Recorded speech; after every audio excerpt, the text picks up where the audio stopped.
Magandang araw mga kapatid, update muna tayo mula dito sa Capas, Tarlac.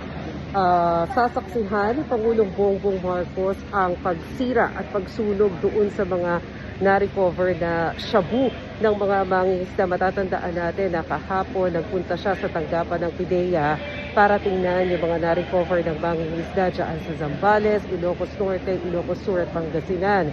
Ito yung sinasabi ko na mga na-recover nila na shabu, nagkakahalaga yan ng 8.87 billion pesos. Sabay-sabay yan na susunugin kasama yung mga nauna nang nakuha sa may Capas Tarlac naman na nagkakahalaga ng more or less nasa 600 million pesos. Ang paliwanag sa atin ng PIDEA, makikita natin, ayan yung mga shabu, ipapasok yan dito sa chamber na to para sunugin. Tinatayang nasa 12 hours yung itatagal para masunog ang lahat ng mga dangerous drugs na to.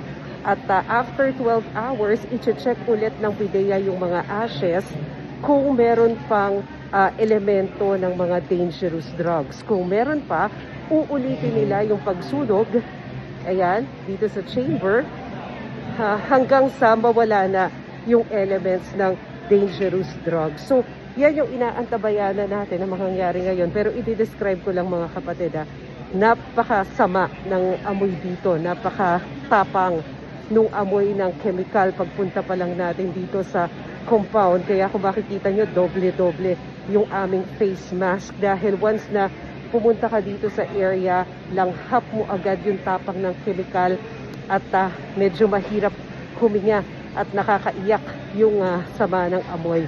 So yan muna ang pinakahuling update mula dito sa Tarlac. Ako po si Maricel Halili. Magandang araw.